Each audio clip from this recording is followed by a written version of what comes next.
Welcome, everyone. I would like to acknowledge the Gadigal people of the Eora Nation, the traditional custodians of this land, and pay my respect to the elders past, present and emerging. My name is Marnie Rickards and I'm thrilled to be representing Rotary Club of Brisbane Water and RAWCS this evening. RAWCS is the acronym for Rotary Australia World Community Service and is the vehicle through which Australian Rotary clubs support international development projects. We have a number of Rotarians in the audience tonight and I'd like to extend a warm welcome to them.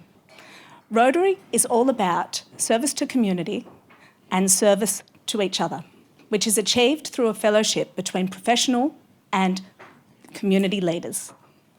You can see the spirit of this collaboration in this room tonight. RAWCS is very proud to have set up a dedicated project to assist the work of the Grac and Machel Trust. Dame Grac is one of the best possible examples of service to community. Her work with the Trust has driven critical improvements to women and children's lives right across sub-Saharan Africa, and we are all in awe of that. This event is being filmed and a recording will be available online. There's an information sheets that are available with the details for the video and how to make donations. Donations are fully tax deductible. I would also like to thank Aidan and Julie, the Australian International Development Network, for coordinating this event. Aidan is a network of donors, corporates and government with the shared vision of a more equitable world. Aidan facilitates more and better international development from Australians and thrives on collaborations just like tonight, highlighting the amazing opportunities and work being done around the world. RAWCS and Aidan are delighted to be co-hosting this event with Igniting Change. Igniting Change has hosted Dame Grac during her 2-week visit to Australia. I'd now like to hand over to Lydia Garrett from Igniting Change.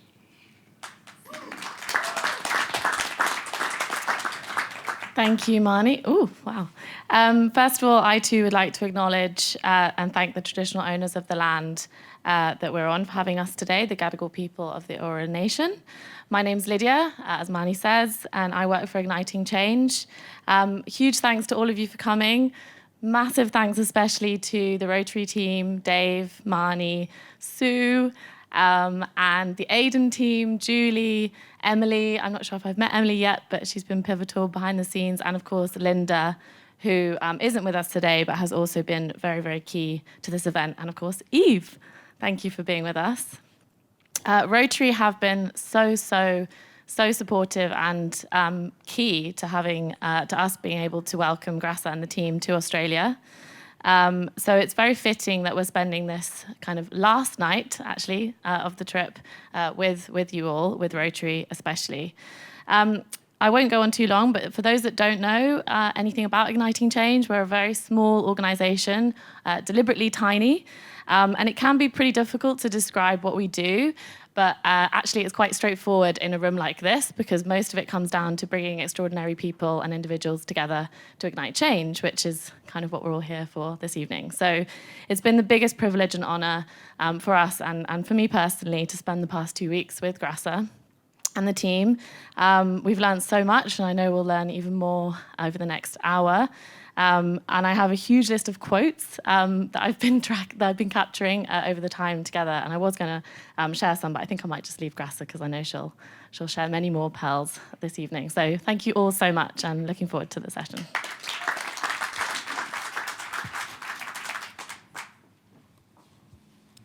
All right. Oh, yes, my mic is on. Good evening, all of you. My name is Eva Mala, and I would love to start off by, again, acknowledging the traditional owners of the land on which we gather today, the Gadigal people. Mrs. Machel, it is an honor to be here with you today. You know, growing up and seeing and hearing in the history books about Mrs. Machel, you just never think of this moment that, you know, you get to meet her in person. So it is real. It's happening. Thank you, Aidan. Thank you, Igniting Change. Thank you, DAC Family Foundation and Rotary for making this happen. So I won't say too much. I think all of you are itching to hear from the lady herself, Mrs. Grac Machel. So I'm just going to get into it right now, yeah? Welcome to Australia. We know you could be doing so many things around the world, and yet you chose to come to Australia at this time. We don't take that lightly, so thank you on behalf of all the Australian people. Thank you. Thank you so much for having me. So, just to start off, all of you know that Mrs. Machel is a very accomplished lady. You know, she was a minister in her 20s. She was the Minister for Education and Culture in Mozambique.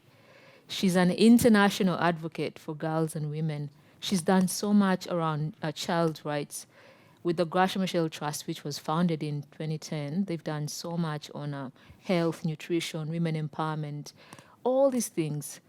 And she's just a powerhouse here, not just in Africa, but all over the world.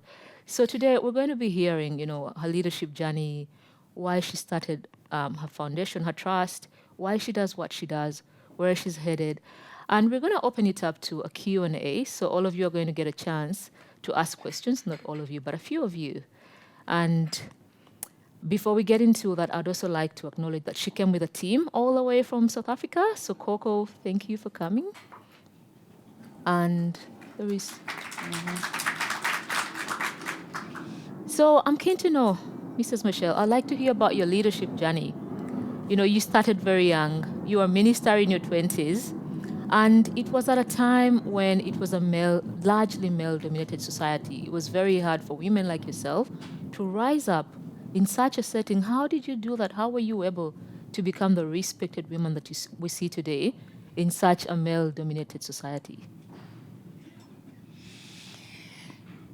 Let me begin by acknowledging the honors of this land we are stepping on tonight, and to pay my deep respect to the history, the culture, the languages, the knowledge systems, and everything which they are still teaching us on how to be in society and how to preserve those values which are dear to them.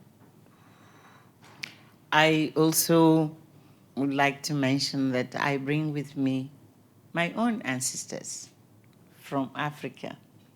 And this journey is part of connecting the owners of this land and the African ancestors who also, in many ways, they share the same values with those ones here. So it is a kind of meeting of two worlds. I would like to thank Igniting Change for making it possible for me to visit Australia, and in particularly that they made sure that I have 2 days with the First Nations people who touched me very profoundly. And I can say that the person I was when I landed and the person I came out of that space is no longer the same. It changed me very, very profoundly. And I thank to them, and I thank to Igniting Change for having provided me with that opportunity.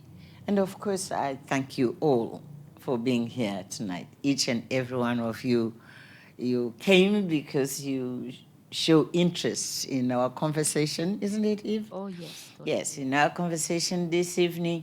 And yes, I don't take it lightly. I thank each and every one of you for this opportunity. Now you are asking about the journey. You know, I grew up in a time of huge challenges and huge causes. I was a child in a colonized Mozambique. I was being every day told that I'm Portuguese. And my country was being called the Portuguese East Africa. So it it violates your deep sense of being when you are denied your own identity as a person and the identity of your country. Just to give you a sense, we were called indigenous, okay? And when I completed the first grades of my primary, then they give me a card. And this card says, if you don't accept it, you can't attend a secondary school. So I was forced to take the Portuguese identity for me to have, for me to exercise the right for education. I was still very young, it's true, but I started to ask hard questions.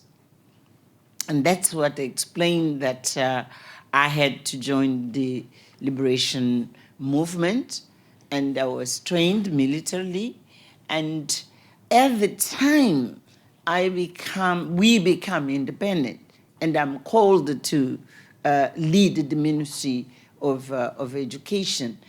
It was a continuation of these huge challenges of when we fought for our own identity. Now we are free politically, but Mozambique has, at the time, 90% of the population were illiterate.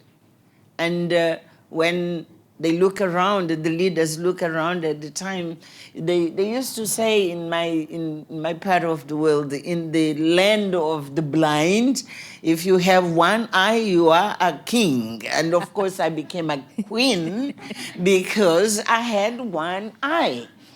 And being in those positions, if it was not particularly a merit of one individual, it was a process in which all of us, we were called to be part of a bigger cause.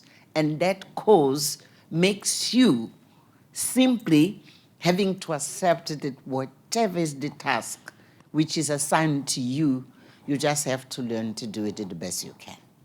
So it was not my merit at that age to become minister. No. No. I was compelled to exercise that responsibility because I had had the privilege of education, and because of that, I was asked to become minister, and I had to learn to do it. Now, our experience also has taught us that in those movements which are so bigger than ourselves, you learn to position yourself in that space. You respect those who can lead you, but you accept your position and your contribution is a must.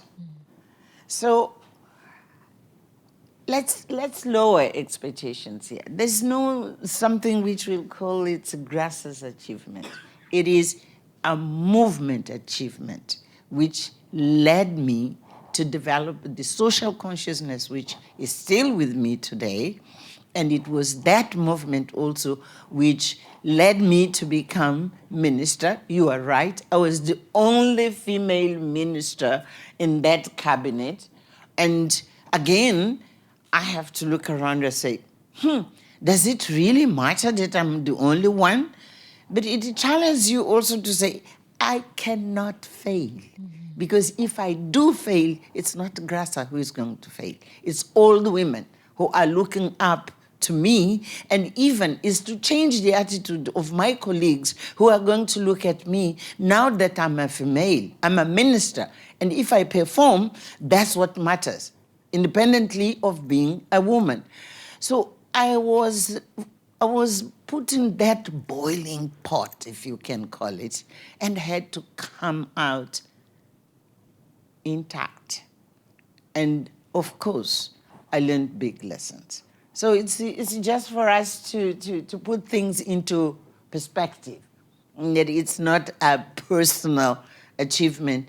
It is a logic of a process in which was simply one piece amongst many. Wow, that's really powerful. Thank you. And I must say, You have represented women well. I know you were worried of failure, but you've not failed. Here you are. And what are some of the lessons that you took out of that journey that you could share with us all here today? Well, one I have already mentioned is that you respond to a call, and a call is bigger than yourself.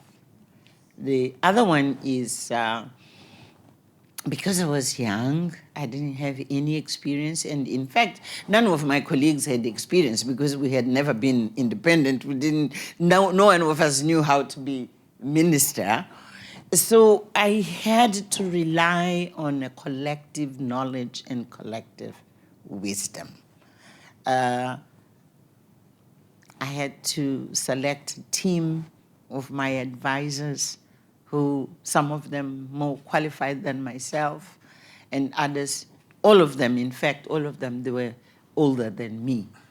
And we had to design what it means to have a ministry which we were developing from scratch.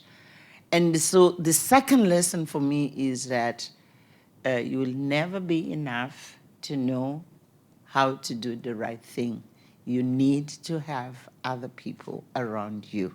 So the reliance on collectives and trusting that the best of wisdom will come from us, putting our heads together. And of course, the best of solutions will come from a collective action. And ever since, I never knew to work alone. I always work with collectives. This is one. The third thing which came is that many times we talk of leadership as if it's something which is with you. No, you develop as you do things. And more importantly, it's not you who define that I'm a leader. No, it's the people you are working with who will realize the way, you interact with others, the way you influence decisions, then they will call you a leader. And I'm saying this because in my part of the world, we are doing a disservice to young people. We bring a bunch of young people, we give them some notions of ABCD on governance, etc., and we say, we are training you for leadership. And then, of course, they grow thinking, because I've gone through this training, I'm a leader. And I always tell them, you are not going to be a leader before the community you serve and the colleagues you are working with, they recognize in you leadership qualities. And then you are leading because they give you the responsibility of leading. So it's another lesson which I have learned. So I take with me always, wherever I go, I take with me the responsibility of representing someone else who has entrusted me to take a certain position. Even the trust we're going to be talking about here. I didn't wake up and say, I'm going to establish a trust. No. There are girls I've been working with for years. They decided, Mom, you are doing a lot of work. We need to bring this experience and the way we have been working with you into one institution. So the institution to be constituted, it is a decision. Some of them if you know them. They say, let's create a Graca Machel Trust. Why Graca? I don't want my name as a, no. We are not talking Graca, you as a person. We say Graca because you represent a collective of women who were in the struggle, women who have opened doors even for them as young women. And they say, we just want a space in which we can bring that experience to be put in a systemic way to be offered to younger generations. So I'm a product of all those processes, and I don't take it as a personal achievement. No, in any case, I don't do that. Yeah. And we can see that in the work that you do. You know, you talked about this collective action, and you champion collaboration in everything that you do, you know, with the Machel Trust. We see that you've created and championed all these women networks that are working together in different parts of Africa, Ghana, Uganda, Kenya, Tanzania. And I'm just keen Senegal to... and Yeah, Senegal and the rest, the whole continent. And that power of collaboration, I'm just keen to hear more around, you know, how you've been so successful at doing it at different levels in different countries, and where you see that collaboration work going forward with the Machel Trust. You know, if I think the secret of what we can call success is because we as the trust, we are just, perhaps to use words which are very common, we are catalysts. Those who are doing the work, you put it right, are the networks. The networks in each country are the one who are building the connections, yes, and the collaborations among themselves to decide, yeah, it is a challenge to be in agribusiness, let's say, for instance, in Uganda. But we need to build a space for women in this agribusiness thing. How do we do this? And collectively, then, with the support of the trust, now they open the spaces for them to affirm the contribution and the value of the contribution which women are bringing into the agro-business field. To say no one should dare to continue to think of a policy and think plans and the strategies, etc., without listening to the voice of women in one, but also without taking the experiences of how they're doing things to inform the national policy of how agribusiness should be run in a country. I'm giving an example. So for us, the critical people are the networks, and the trust is facilitating. We do training to strengthen the networks, that is true, but we take from the networks the issues they are grappling with, and they say, we need to change A, B, C, D things. And the trust then will amplify the voice of those women, and we knock at the doors, yes, of course, of decision makers, and we knock at the door of institutions of research to say, we need much more knowledge on this and that. We knock the door at financial institutions to say, why are you denying capital to women? We challenge those who speak in the case, for instance, of developing partners. They have very good policies, yeah? And say, okay, but where's the money for women? And we need these institutions to do their job, doing better with and for women. That's what the trust does. And the success then, it's not ours, it's of the networks first, and all those institutions we have knocked the door to, and we reminded them that we are here as women. We need to be moving as part of society, as part of building our economies. And they wake up to the reality to say, oh yes, the Machel Trust networks, let's call for this, let's work with. So they're doing their job to recognize women. The only thing we did is just to enhance, the readiness to do what they should be doing, and now they'll start to be doing, and hopefully to do better. That's the trust, and that's why we can afford to be in many countries as necessary, as the networks join, you see? Because you would say, how do you succeed to be in 11 countries, in 14 countries, 17 countries? How can you do this? No, we are not doing it. They are doing, with our support, with our training, with facilitating connections amongst them, and yes, we amplify their voice. And I love that you using the word amplify. I know you've talked about language. You know, when people say let's go into Africa and empower these women. You're using the word amplifier, not empower. And I'm keen, I know you have strong thoughts around using the word empower. Yeah. Would you mind sharing? Yes, I don't mind. I don't mind.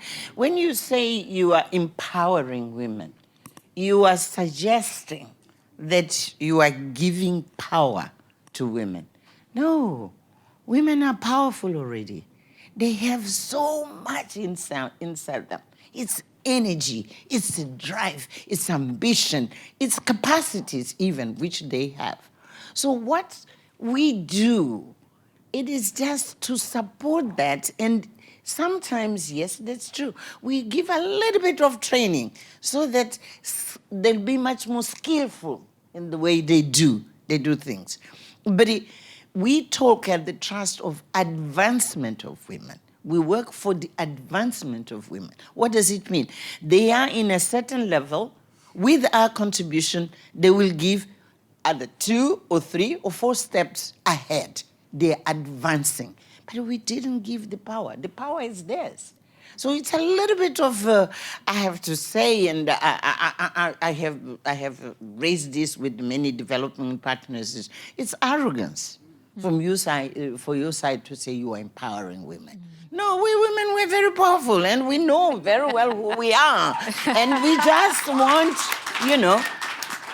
and we are demanding what is our right, is to be in the space where decisions are being made.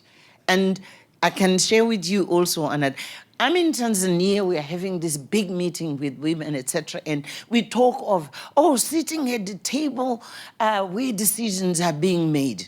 And one young man said, no, Mama, we don't want to sit in that table because it was not designed by us.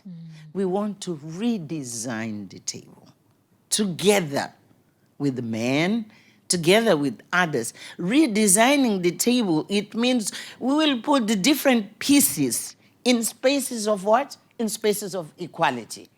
When you say we participate, it's like, they have the table, they have made decisions, and then we are called to come and participate. No, we don't. We are tired of participating. We want to design policies. We want to shape, the direction to which our nations are going. And that's why in our trust, we talk of women have to be at the center stage. Yeah. They don't participate. They are at the center stage. And they are even at the driving seat. This is the attitude we are insisting for our networks. Be at the center stage. Don't accept it to be at the margins anymore.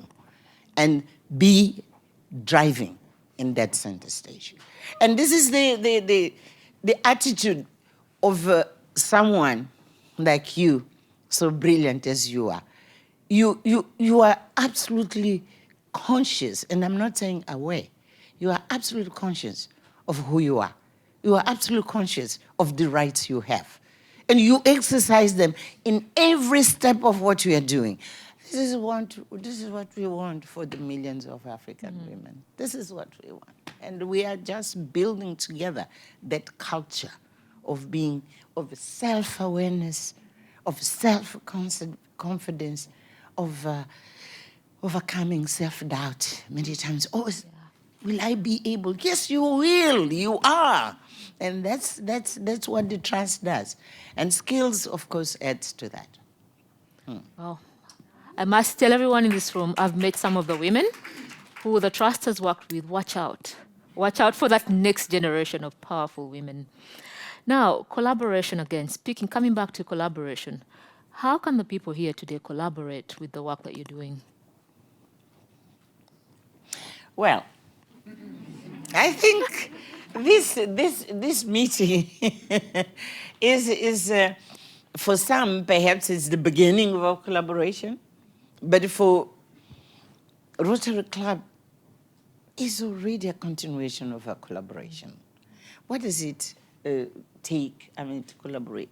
It's you enter in the space, at the space where someone is working. you identify yourself with that space, the values which that organization is pursuing. And you feel that working with that organization enriches you as you will be able to enrich others, right? It is a two-way process. So, yes, we call it collaboration, but it has to be then we collaborate, but we build spaces which are much bigger than each one of us, okay? We build spaces which become bigger than each one of us. And because of that, the impact we do when we collaborate, the impact is much bigger. Let me try to give an example. If you say people here in Australia, for different reasons, they decided to work with some of our networks, for instance, or in some of our programs. What does it mean? It means that what we have been doing, and we believe, oh, this is in the African continent, it is going to become part of the knowledge of an Australian organization. Mm-hmm. And in that organization here in Australia will be enriched because it's working with the Machel Trust in this case. And Machel Trust, for instance, working with Igniting Change, it just has given us opportunity to come to meet so many other people who I believe they might feel now, encouraged to continue to work with us. We grow. Just the fact that we came here, we made friends, we are building relationship. Our impact has jumped. You heard me saying my ancestors, huh? My ancestors were here with me.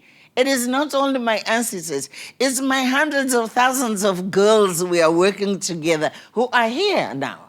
And they will be able to influence your thinking, your understanding of the challenges, or perhaps of the way we confront our challenges in Africa.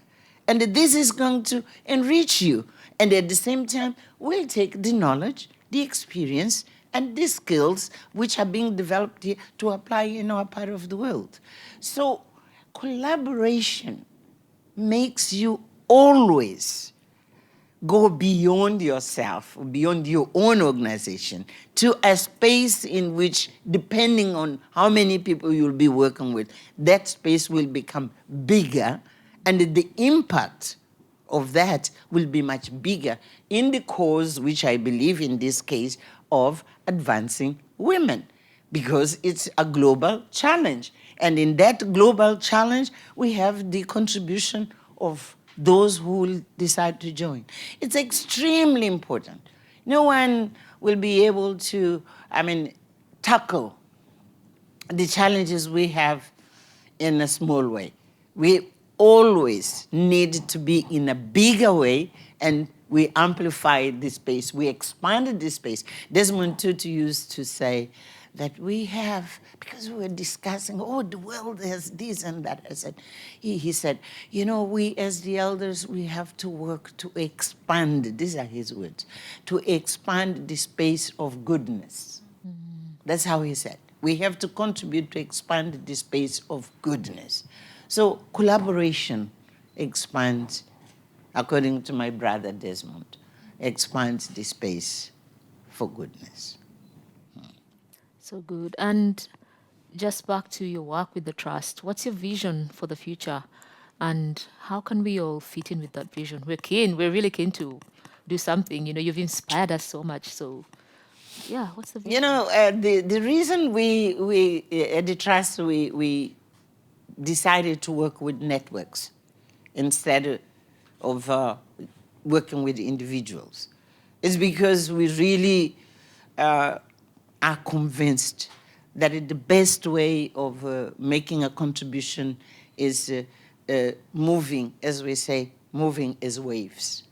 And if you move as waves, it's when we are many, hand in hand, and trying really to push back those constraints which are preventing women of exercising their rightful, space and rights in this economy issue we are talking about. So in 5 years' time, I would like to see, if not all, many of the countries we are working with our networks, having adopted really the understanding that, and practice also, that their economies, they will not become better unless they have women in different levels. Yeah, Yeah. that's a big one. If they do that, for us it will be a good achievement. And I can give example of women in finance, for instance, which is one of the oldest institution, network we have established. We have put this agenda of financial inclusion before it was, in the mouth of everybody in the strategies of others. You know why? Because we started in 2007, 2008, when the world was dealing with the first financial crisis. You remember, those who are adults like me. Those who are young people, perhaps they don't remember. And then the world was discussing, restructuring and redefining this. I said, girls, you hear what they're saying? They say they are redefining, they are restructuring. Where are you? And that's when we established a network to be part of the redefining, restructuring, reorganizing the financial system. Today, we are not the only one, but we are part of those. Even at the beginning, I made sure that our networks would be at the World Economic Forum to speak on behalf of themselves. I made sure that they would attend G20. And when I told them, you are going to be on G20, G20, Mama? I said, yeah, yeah, we have to be there.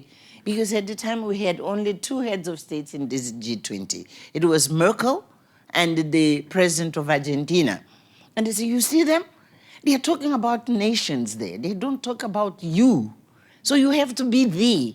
And they established, the G20 had commissions, or committees, I think they call them committees. Our networks started to be part of those committees and financial inclusion for women at that time. Why? Because we know, again, Eve, because we know it is your right, because that is your generation. It is the generation of your age which has the right to shape those policies. Now, you are asking me about where we should be. I said at country level, really, and we started working with some governments. It is really to integrate fully women advancement in the policies, so that it's not something which will be only in talking, but it enters into policies and, more importantly, into the budget. Yeah. If they put the budget, it's a ministry, education is doing that already. Perhaps we can say also health. But economic ministries, no, darling, they don't have budget line in which they say every year we are going to put this amount of money for women's advancement. They don't, but they have written and they signed the convention and all those things internationally, but come home, they forget about us. We have to tell them, no. You have to have this in policy, one, and second, it has to be in the budget. Once it is in the budget, come another government, you are not going to remove it because it's part of a budget item. This is what I'd like to see in the next years at the national level. But I'd like really to see much more of the work we are doing with international organizations to move from statements to be very serious and substantially allocating resources. When I say resources, I'm not talking of money alone.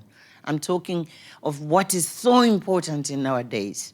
It is knowledge.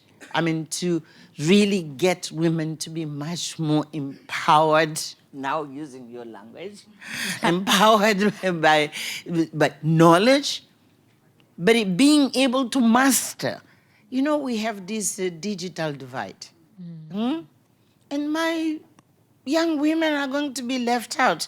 In every program we do, we are making sure that the use of technology is part of the programs we are doing. Our program with Women Creating Wealth, which Coco is leading, it's online, which forced the young ladies to say, you want to get into training, you have to be able to apply online, you have to do your training online, you do your assessment online. That's part of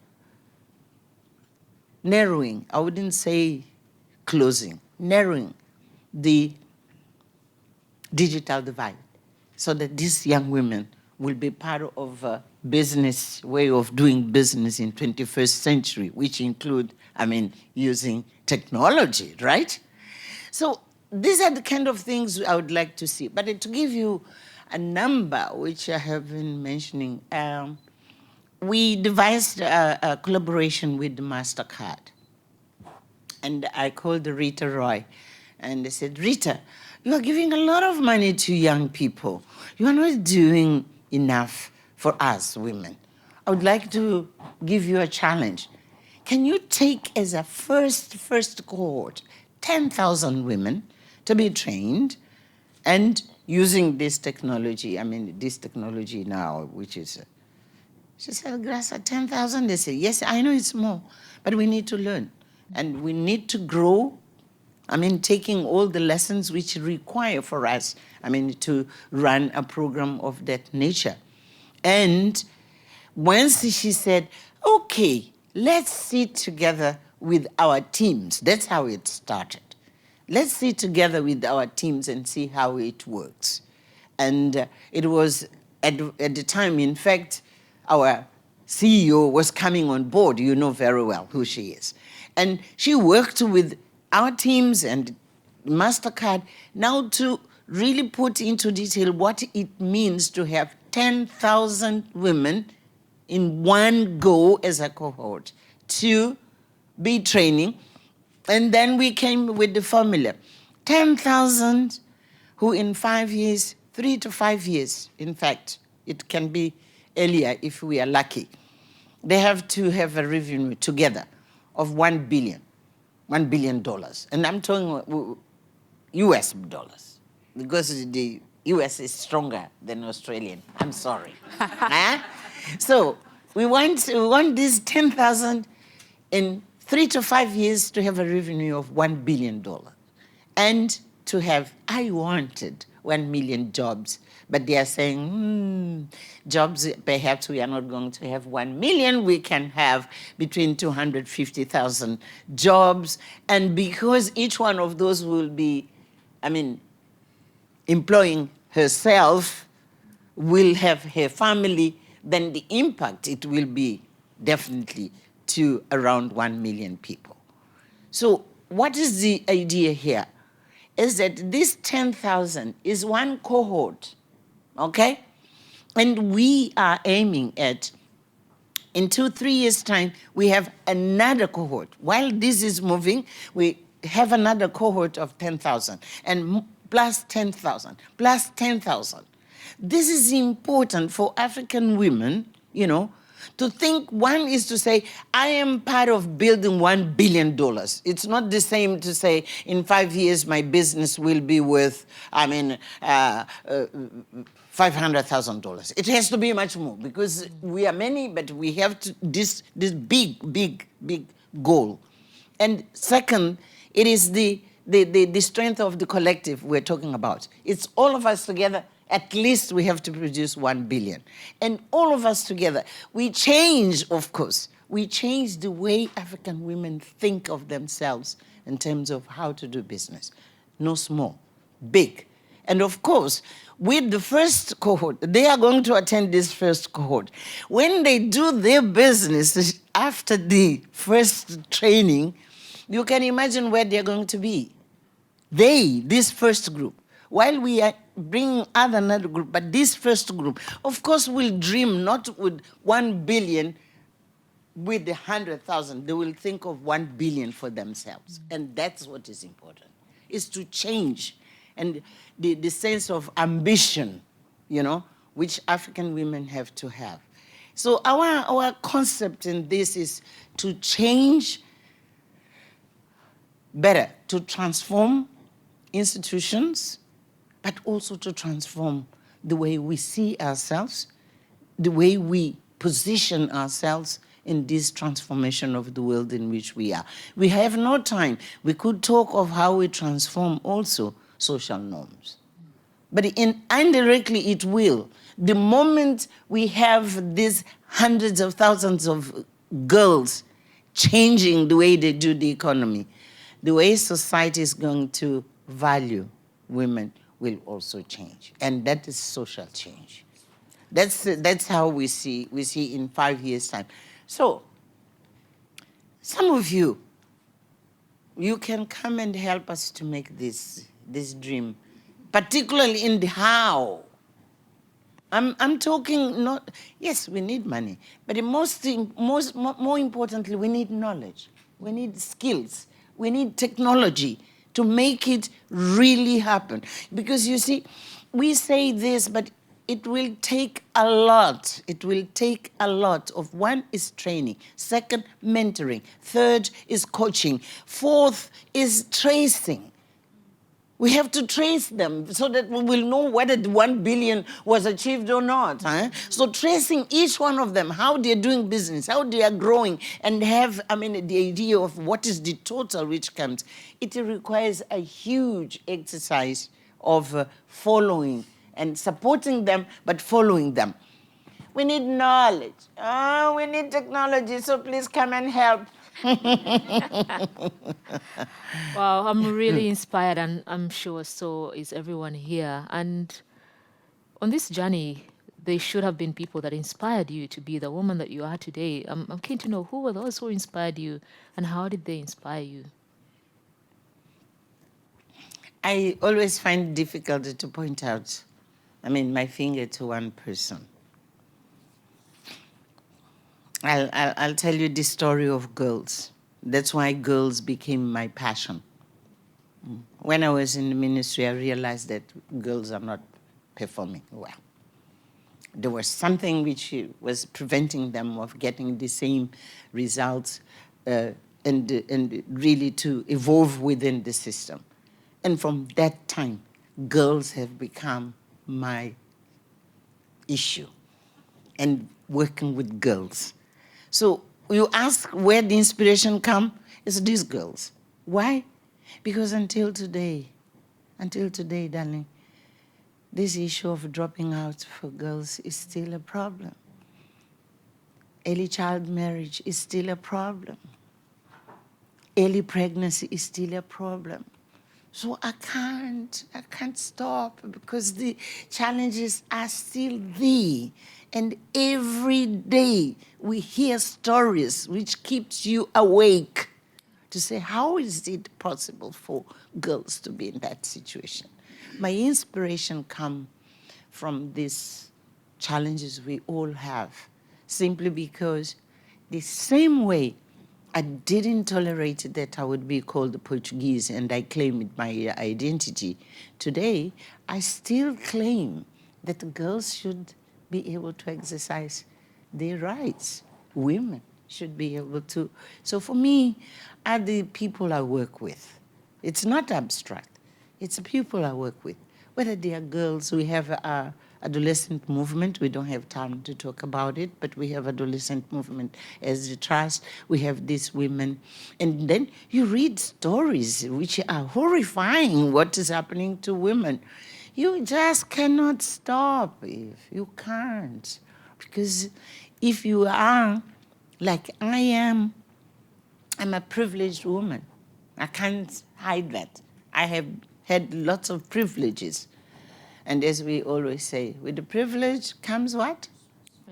Responsibility. And you don't stop. So these are my inspiration. But of course, I have met fantastic women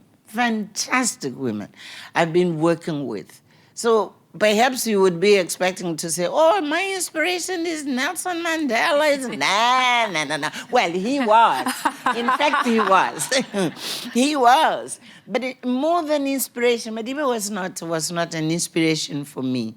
It was really a big friend of mine. A friend.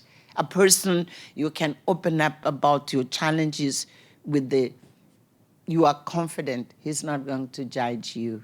He will accept you as you are. And that is something which is not inspiration. I just try to clarify here. It's not inspiration, but it's a deep connection. But it's really inspiration and motivation to continue to work. It's women and girls and children, generally speaking. These are the things. These are the people who keep me awake when I read certain stories. Yeah. Just before I open it up to the audience, any reflections from your trip in Australia? Even before you answer, have you learnt any Australia slang? Did you have Vegemite for breakfast? I did. For brekkie, as I Australians did. I was served Vegemite and I tasted. Yes, I did. I did taste it because, curious enough, I wanted to know, But my experience with Australia is mixed, I must say. It's mixed. People are very warm, very, really accommodating, and they are very curious. They praise you even for things which you believe, this is too small, but they make you feel that you are great. And so that's something really I admire. And they open. I mean, through the igniting change, they open doors for us to interact, to ask questions, to learn a lot. I mean, we have a bunch of lessons which we still have to digest. So that's the positive one. The other one, which it is positive because it has enriched me, but it is a challenge. I haven't processed, and I am not so sure how I'm going to deal with this. It's the First Nations people. And that situation is a big question mark for me. But I have to tell you, I'm taking very good lessons from what I have seen, from what I have heard, and what I really was allowed to observe. But I take lots and lots of questions about that situation. So that's Australia for me. Mm-hmm. That's Australia for me. It's the two, if I can say, the two sides of it. Okay. Mm. And lastly, exactly on that topic there, what can Australia learn from Africa in that regard?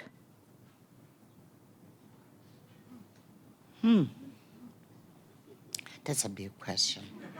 And forgive me, I have to say, it has been it's 2 weeks I have been in this country. And you can consider that it's long, but it's too short. It's too short for me to know Australia. So it can sound very arrogant for me to say, oh, I think, Australia should do this and that. And based in our own experience, I don't know enough. But in one of the events which I attended in Melbourne, it is called the Wheeler Center. Someone asked a question about reconciliation.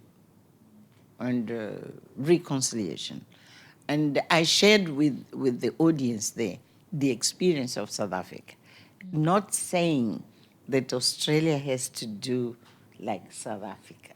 No. Because I don't know enough of Australia. But I know very well the experience of South Africa. And I shared with the public to say, this is our experience in South Africa. So if it can help you as a reference, because you will have to have your own process, according to your own reality, according to your own history. If something of the journey we are still, because it is not complete. Reconciliation in South Africa, it's not a complete story. But we had a very good, solid start. And I offer that.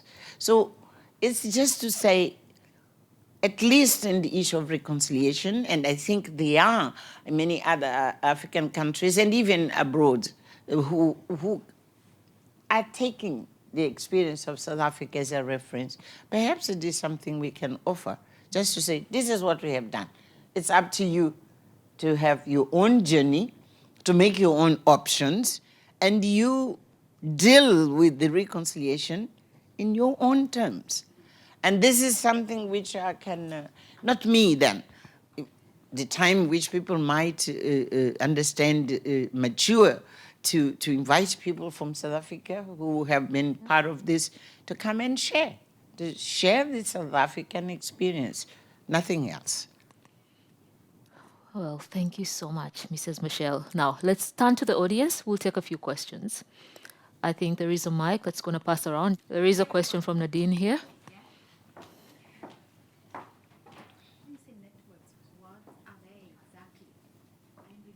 The question is that she's trying to clarify what networks Mrs. Machel was talking about when she referenced networks.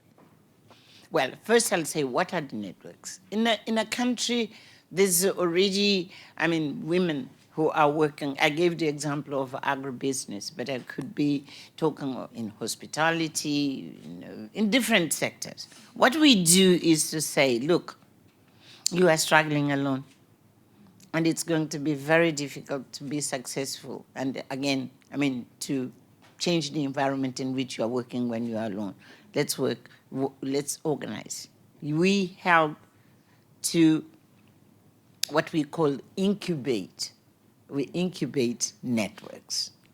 But in some cases, the networks exist because women are very good in networking, but they are not formalized. It's just someone you call on now and again to ask questions, etc. So, there's value in formalizing a network. So the networks at the country level are on sectoral basis. It's, as I was saying, it's entrepreneurs, it's agribusiness, it is finance, we even have one network of women in media. And recently we established a network of women in energy. And we will be soon, establishing a network in technology because it's, So what are they? They are already some of the informal networking which we incubate, we encourage to become a formal network which has, governance, systems which organize themselves so that they will be prepared to receive funding. So they have to have financial systems in place. And so basically it's a governance, finance, and then it's what we call advocacy, because they strategy and then they define priorities on issues which they have to advocate to with the government, with business, with the donors, et cetera, for them to do their work. These are the networks, right? But you are saying countries which have not joined, or who are not part of us, can they join? Yes, they can. We are not excluding, but then we have a system. In fact, it's Coco who established that we have different tiers. Those networks which are consolidated, right, are in sort of the third tier. So they are almost ready, to be able to go out, mobilize support, and mobilize collaboration with the other institutions because they are solid enough in terms of the internal structure. And we have a second tier where we are still working to strengthen that.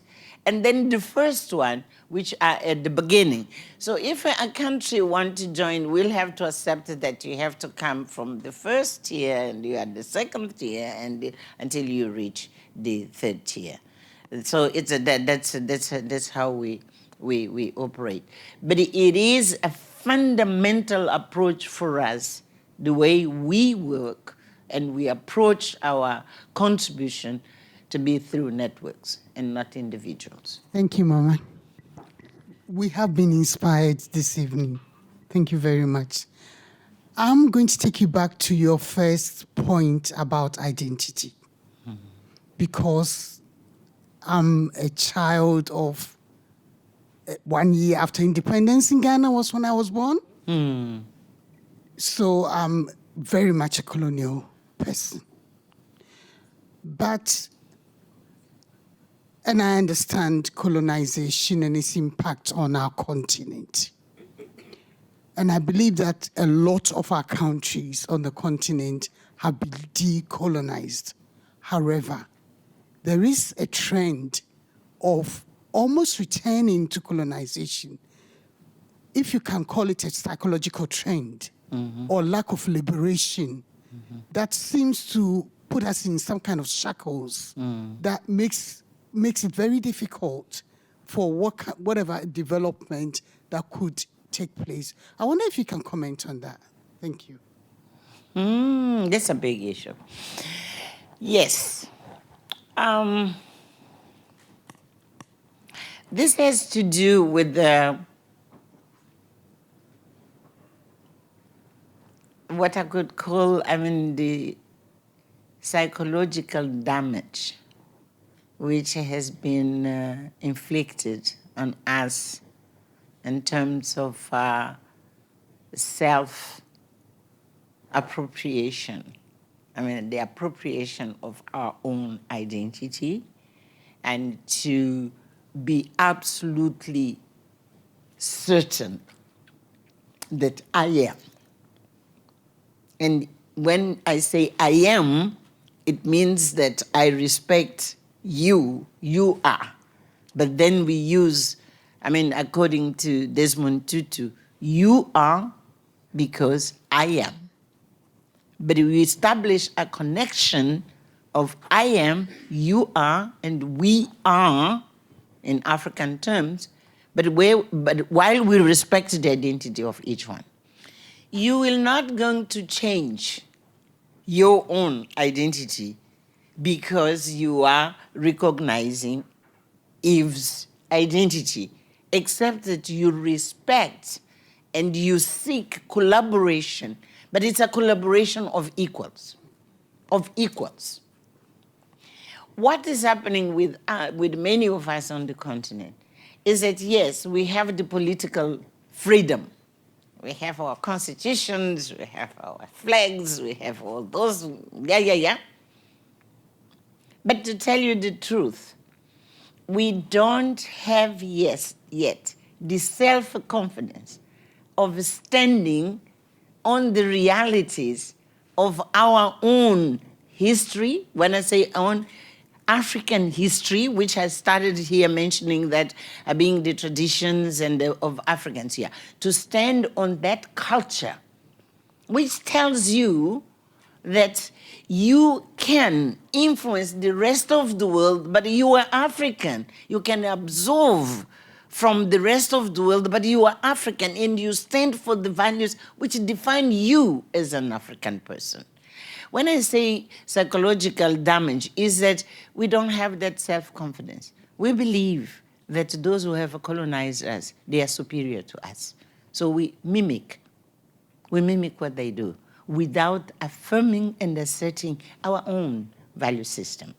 I'll tell you one thing, for instance.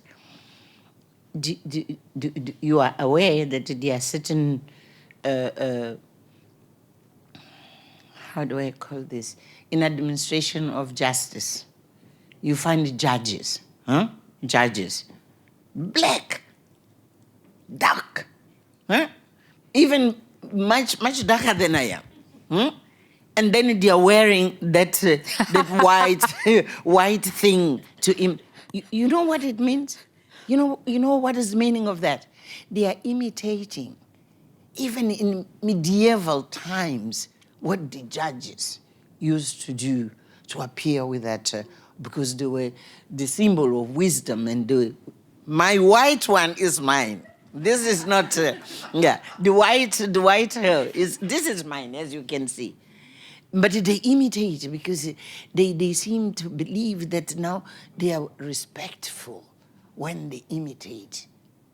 Even, even they in Europe, they themselves, they don't do that anymore. They don't wear those things anymore, but we do. It is the damage, psychological damage, imitating things which have nothing to do with African way of doing things. I don't mean that they should be sitting under the tree as they used to do and to debate things under the tree. No, they can be in parliament. But for goodness sake, they should be sitting as equal and debate without imitating all those things. Why? They have to do that. And then I could give you many examples of that psychological damage. And then I'll give you another thing which is so painful. Africa has enough for ourselves and even to share with the rest of the world. But you know what we do? Someone comes and says, oh no, I want to start mining operations and ABCD things in that province or whatever. He wouldn't say the province, but we take them and we show the province which has these resources. Instead of negotiating as equal, what does it mean to be equal? It means you recognize that those resources, mineral resources, are an endowment of African people. It's our endowment. So we have the right of negotiating, in your terms, in cooperation. And in that cooperation, it's a process of take and give and take as equals. But you'll find that governments, they don't even put in place systems which will take those who want to invest in Africa to respect that this endowment belongs, if it is in Mozambique, it belongs to 30 million people. And in that sense, you have no obligation of protecting the way in which you trade with the foreigners, protecting the interests of 30 million people. And this is what lacks in our reality. So it's not a comment. It can be a long conversation between us. But it's just to tell you, it is still a result of this. But let me give you good examples now. Good examples. Tanzania, it was during Magufuli. He decided to say, all mineral resources, it means rivers, etc., not mineral, all the natural resources, that's what he said. Natural resources belong to Tanzania. And he put it in law. So anyone who have to negotiate, he changed completely the rules of the game. That's what it means, to be self-confident, to be yourself, and to rate as equal. Now, I'm here. It was 2 days ago where I received a message to say, you know what? Zimbabwe has done it. And Namibia has done it. It is beginning to change. It's to tell you that, yes, it's slow, but it's beginning to change. Now, we will have to deal with other issues of how this is being managed, etc., etc. But at least the recognition that God did not make a mistake when it gave to he or she, I don't know, he or she gave us those resources. It's not a mistake. They belong to us.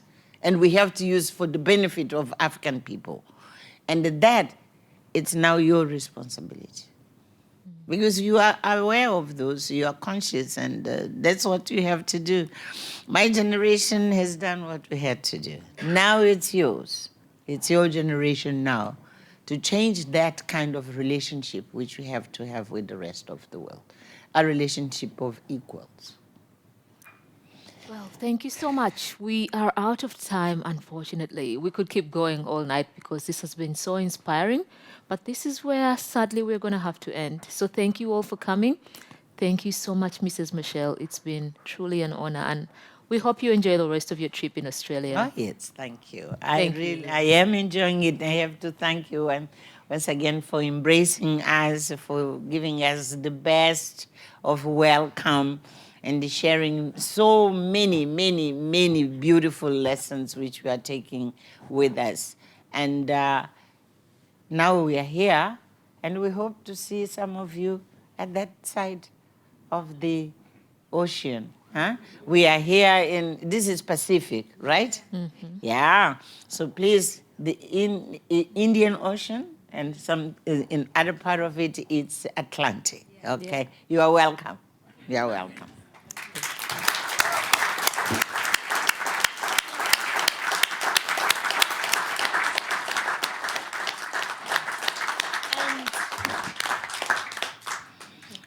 I wanted really to take this opportunity to thank so very much Rotary Club for the collaboration which is being given to us, the Machel Trust, facilitating our work and opening avenues of flowing the resources which we require to do our work.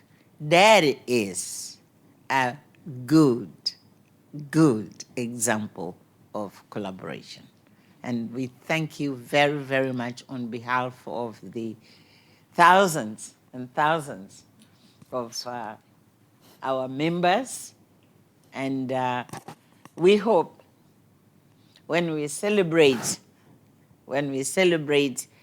some of the achievement, Eve was asking me about, you'll be able to join us and to celebrate with us in that part of the world.